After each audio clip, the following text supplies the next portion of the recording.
Assalamu alaikum, hurmatli o'quvchilar. Welcome to second lecture of our online English classes. But before starting today's lecture, I want to thank everybody for your comments. Actually, I've got a lot of messages and comments to my mail address concerning the technical mistake with the word successful. Please accept our sincere apologies about this technical mistake, but thank you for indicating. Then a lot of people ask me to slow down my pace of my speech, but I will try to do my best today. Again, thank you for your invaluable comments. It's quite motivational, inspirational for me, and it keeps me going. So let's start with today's lecture.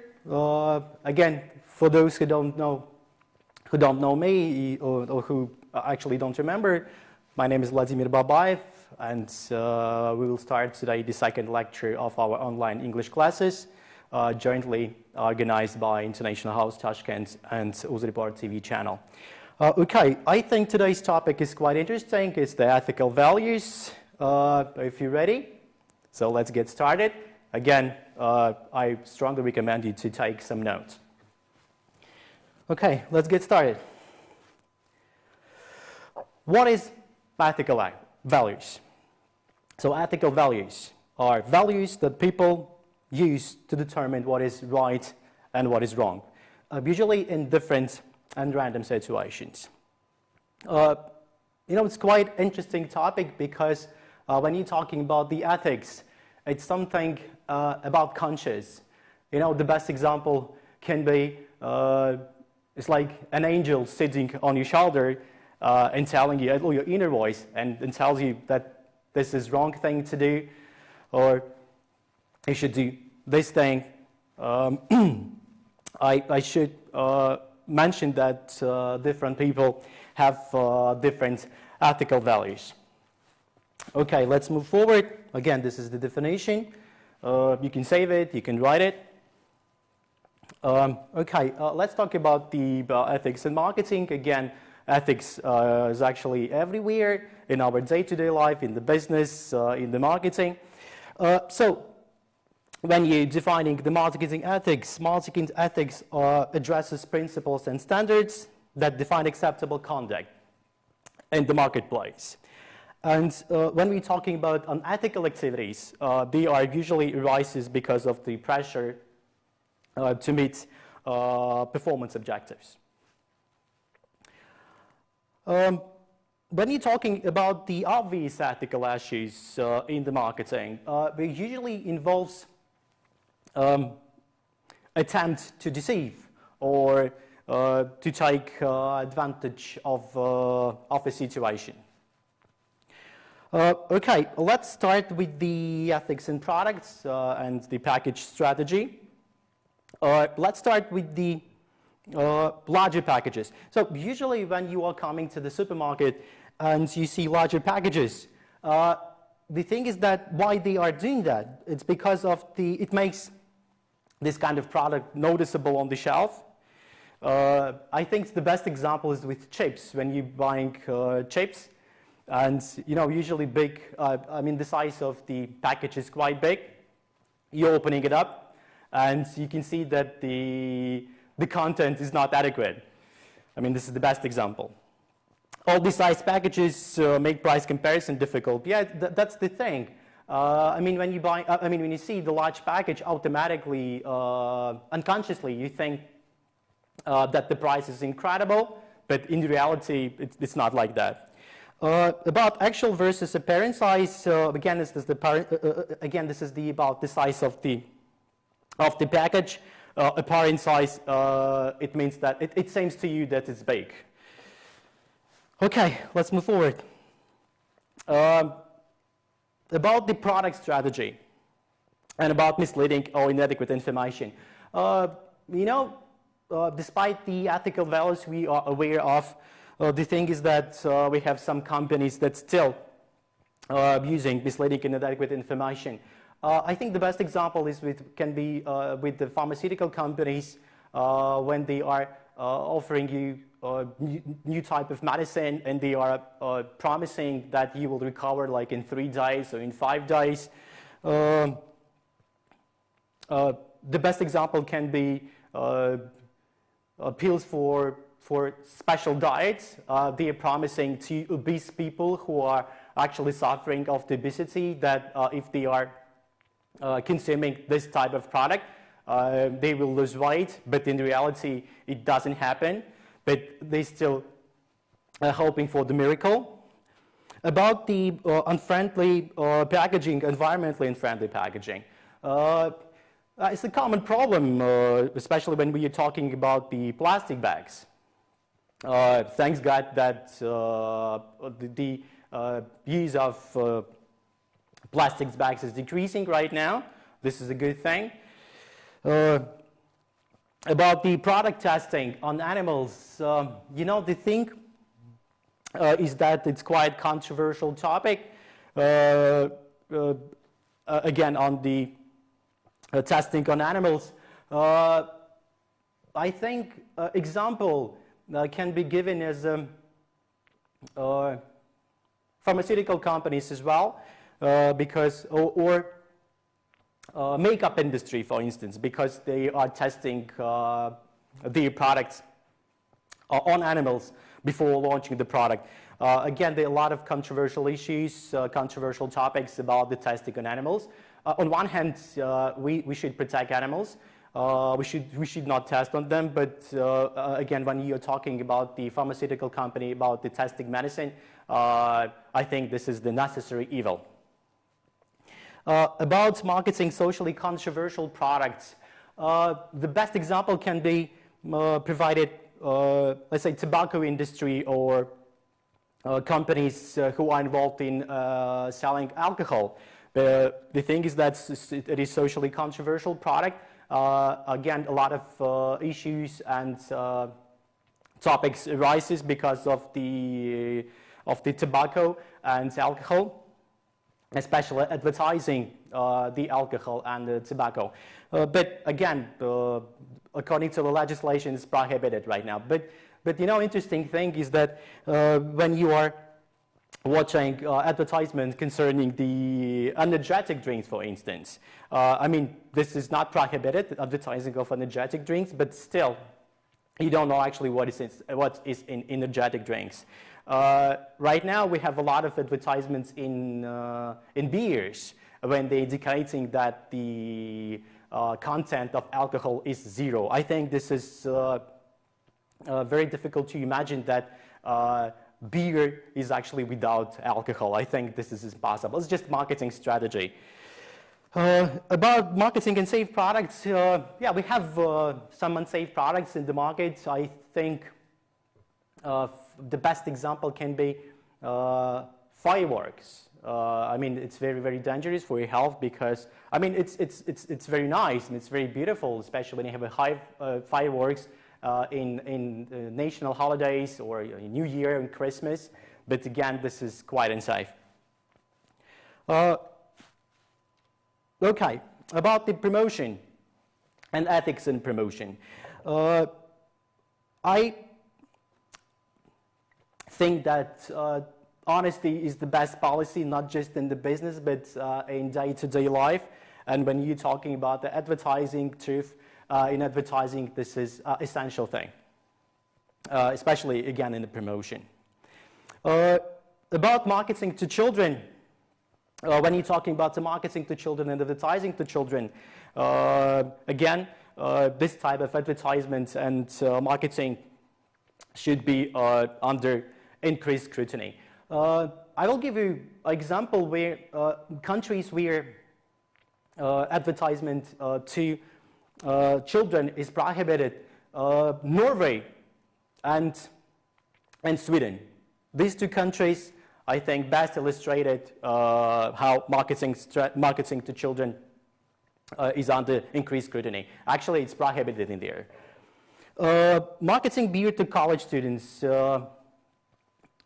Again, quite controversial issue about the marketing beers to college students. Again, it doesn't matter if the beer content is 0 alcohol, again, this is alcohol. Alcohol is still alcohol.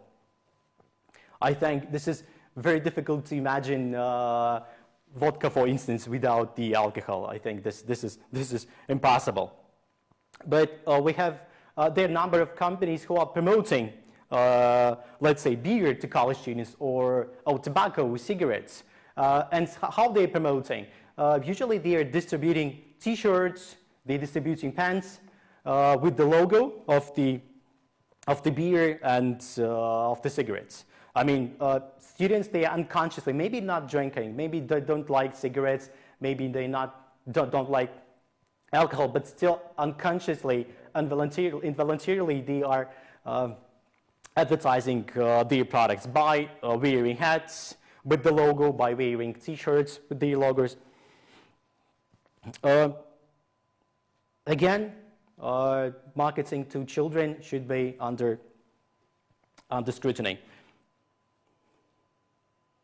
Okay, let's talk about the 4 areas of pricing. You can see them in the screen, which can be considered unethical and illegal. With the first area of pricing, which is unethical and illegal, this is the deceptive pricing.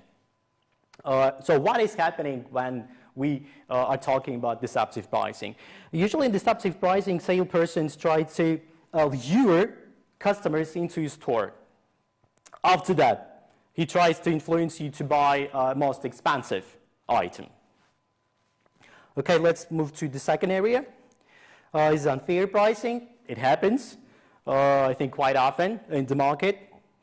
It's the situation when competitors are driving out by low prices, but then the company raises prices back to the initial level. About price discrimination, this is the third area of pricing, which is unethical and illegal. So what is happening with the price discrimination, and what is actually a price discrimination? It's when similar buyers charge different prices for the same product, and usually based on their ability to pay. Okay, the third area is about price fixing. So what is happening in the price fixing? Usually it's agreements among companies in the industry, and they're setting up the prices at a certain level. When you're talking about the price fixing, usually it happens, monopolist companies, they are usually exercising the price fixings. Why? Because when you're talking about monopoly, there are no competitors, and there are no companies that can set lower prices. We can differentiate 2 types of price fixing, the horizontal price fixing and vertical price fixing. But before I move to another slide, the thing is that when you're talking about the deceiving, especially in the selling, the common example that can happen in day-to-day life is at discounts. When you are coming to the shop and you see the announcements about the, let's say, 30% discount, 40% discount, or 50% discount, you know, the first thing you do, you start buying it because of the prices. You see, okay, this is a discount, this is a good deal, I should buy it immediately. You know, the reality is that some companies, they are increasing the prices, let's say, by 30% initially, but then they are decreasing prices by 30%. They say it's discount to, again, they are decreasing it to initial prices. The thing is that they're not actually losing anything. It's not a discount, because again, they are selling it by 30%, but then they're decreasing it again by 30%. The thing is that it's quite controversial. But again, we think it's a good deal. Please remember that when you're talking about the business, business is actually about the money. And the companies, they cannot lose money. They cannot afford it. Why? Because they will go bankrupt otherwise. About the social responsibility, it's quite common when we're talking about the corporate social responsibility. Usually abbreviation is CSR. Maybe you heard about that. Maybe you saw something about CSR. CSR, again, this is the corporate social responsibility. So what is corporate social responsibility? It's actually a business model. Or it can be philosophies, it can be policies, where a manufacturer, producer, or business person tries to enhance society's welfare. They do care about the money, but at the same time, they do care about the well-being of their customers. I mean, well-being of the customers is the most important thing. If you don't have the customers, you won't have the money as a business person. I will give you one example. Usually fast food companies, they are exercising social responsibility policies. Fast food companies, they're quite aware of the negative effects their products have on the health of their customers, and they somehow try to minimize this negative effect on customers. The thing is that fast food company cannot change ingredients. The thing is that fast food is still fast food. And they cannot close up their business because of the social responsibility. What they can do? Usually they are, let's say, investing money in sport. They're saying, yeah, okay, we're quite aware of the negative effect of fast food on our customers' health, but we can contribute to the society. We can do something good. So usually they are investing, let's say, in sports, or they can buy, or they're organizing different type of sport competition. They can buy bicycles, for instance, to the nearest neighborhood. That's how they are contributing to the welfare of their customers. Okay. About marketing ethics and consumer rights, American Marketing Association defines, they are establishing a code of ethics, and I'm going to cite this code of ethics. Marketers shall uphold and advance the integrity, honor, and dignity of the marketing profession by being honest in serving consumers, clients, employees, suppliers, distributors, and the public. Again, turning to the honesty, this is the best policy. In day-to-day life, in the business, especially in the business, you should be quite honest, you should be quite open to your customers. If they lose your trust, you will lose customers. You lose customers, you will lose profits. You lose profits, you lose business. I mean, you know, everything is interconnected. Okay, about, again, ethical values, actually I mentioned about the honesty. As a business person, you should be truthful and forthright in your dealings with your customers. And stakeholders as well, because stakeholders, they are part of your company. About responsibility, you should accept the consequences of your marketing decisions and strategies. Sometimes it happens, maybe something happened with your product. You are, as a producer, you should take this responsibility. Maybe you sold a faulty product. Maybe your product caused the illness in some, with the customers. I mean, they get sick because of your product, or maybe they got some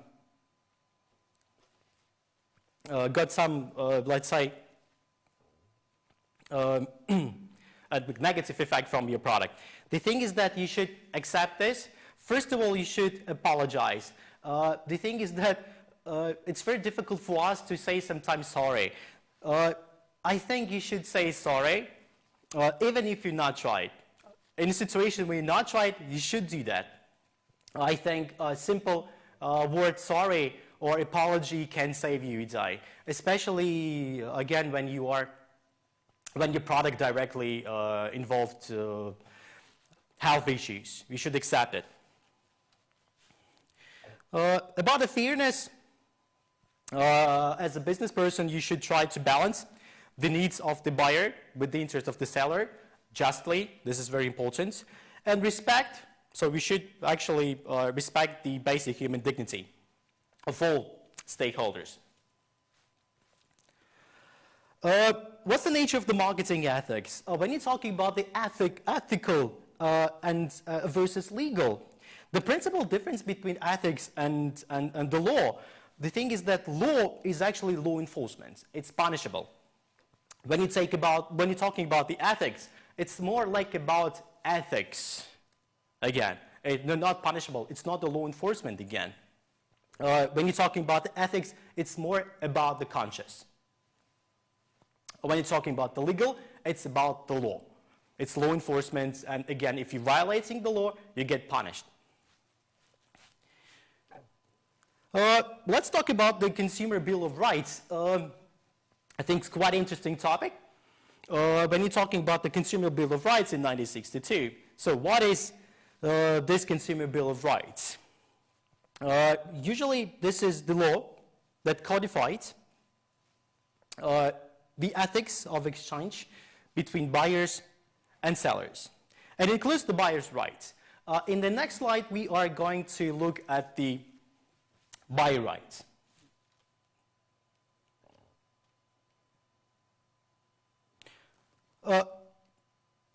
Okay, as a customer, as a buyer, you have universal rights that apply everywhere all around the globe.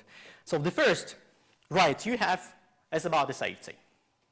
Then about information, you should be informed about the product before you buying that. You should have a right to choose. The only exception is only monopoly, because in the monopoly you don't have a right to choose. And to be heard. What do you mean by to be heard? If you don't like the product, you have right to talk about it freely. You can contact the company where you buy the faulty product. You can make a complaint. You can make suggestions.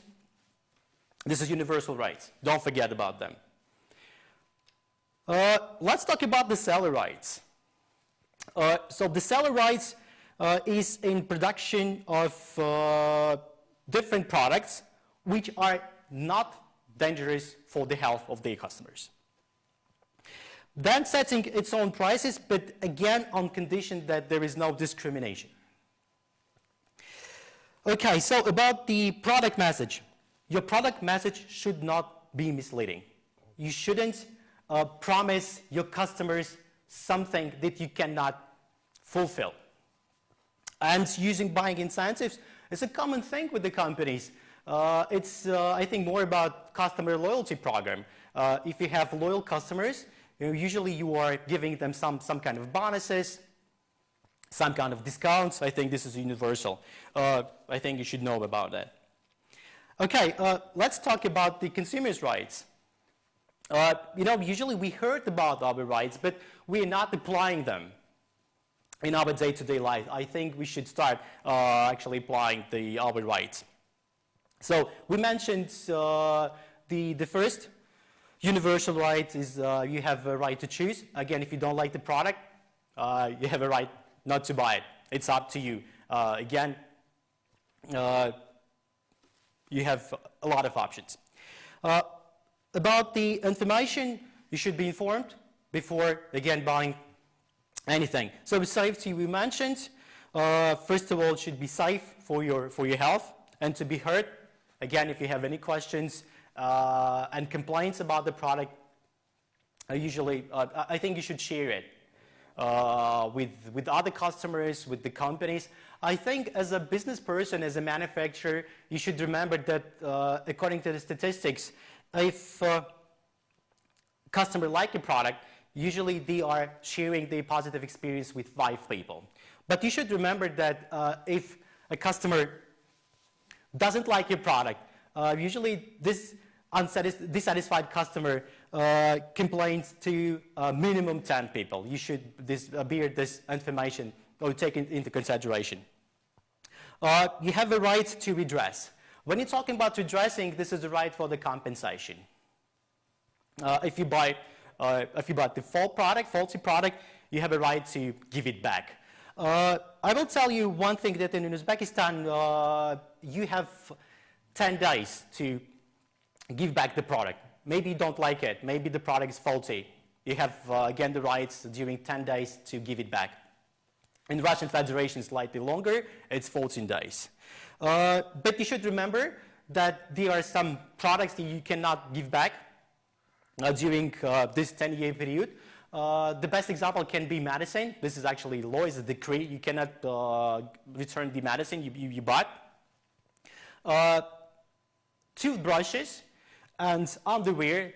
This is one of the best examples of the things you cannot return back. About the education, so this how you are, you should be educated about the person.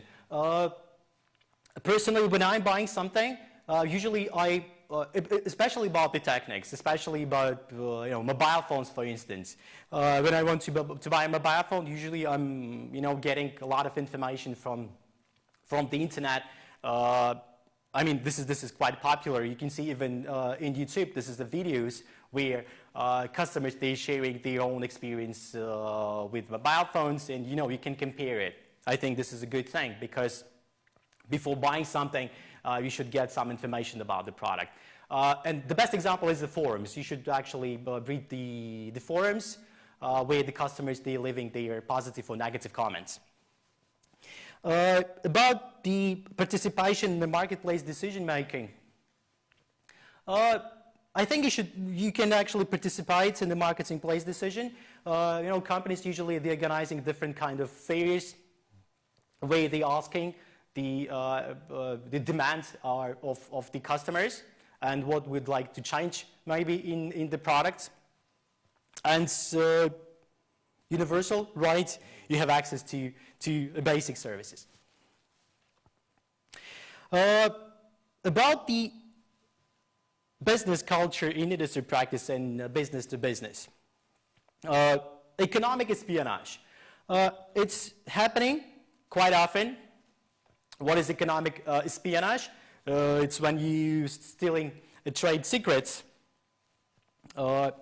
usually including trespassing. About the bribery, it's a common issue. Yes, it's actually a very common problem all around the world. I will give you today one type of the bribes. It's called kickback. When you're defining bribery or bribes, it's a payment before services, and when you're talking about the kickbacks, it's payment after services. Quite controversial topic about the bribery.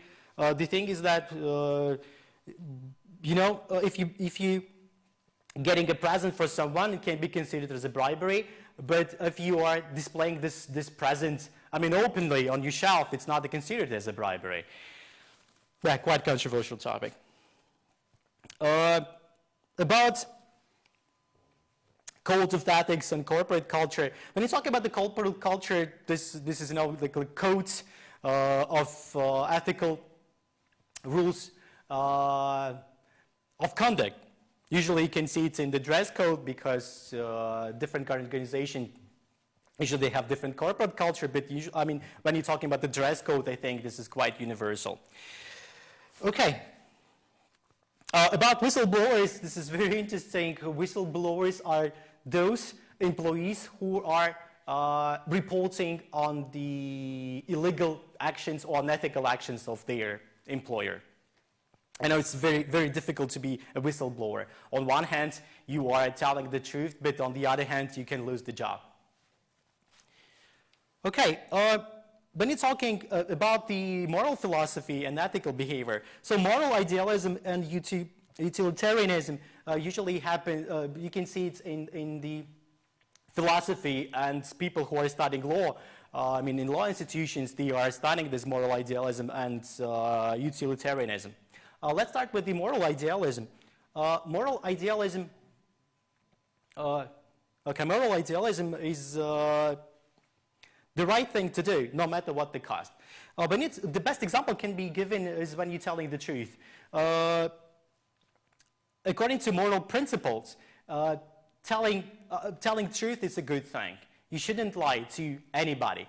But just imagine the situation, maybe your wife or your husband, they bought a new dress or a jacket and they're staying in the mirror, and you can see that this jacket is not suiting your wife or husband. You can say the truth according to the moral idealism. this is the right thing to do. But you should remember you can hurt the feelings of your husband or of your wife. We have a white lies, by the way. This is when you're withholding some truth. You're not telling the whole truth. When you're coming back to the example with your husband or your wife, you can say that, you can lie. You can say, okay, you look beautiful. But you can say white lie. You can say, okay, you look perfect, for instance. I think you won't harm anything. You won't harm the feelings of a husband and a wife. I think that we don't have a lot of time, but let's talk about utilitarianism. When you're talking about the utilitarianism, usually the right thing to do is what hurts the fewest. The best example can be given about trolley cart dilemma. Maybe you heard about the trolley cart dilemma. Quite interesting dilemma. Trolley cart dilemma. Just imagine you are a driver of the train, and the brakes of the train doesn't work. And you have two options. You can move forward, where only, let's say, one person, maintenance worker, is staying on the rail. You can move forward and kill one person, or you can turn left, because you have second option. But on the left, there are 5 maintenance workers working on the railway. And you have, again, 2 options. You're moving forward, you kill one person, or you can turn left and kill 5 people. Again, according to utilitarianism, you are moving forward, and you are killing only one person. It means that you're hurting the fewest. You are hurting one person in order to save these 5 people on the railway. Unfortunately, we don't have a lot of time, because like a couple of minutes left, and I should, I think, finish today's lecture. Before finishing the lecture today, again, if you have any questions, any suggestions, and even objections, you can write directly to me. I think this is all for today's lecture. I will try to do my best today to slow down the pace of my speech. Hope you enjoyed today's lecture. I wish you best of luck.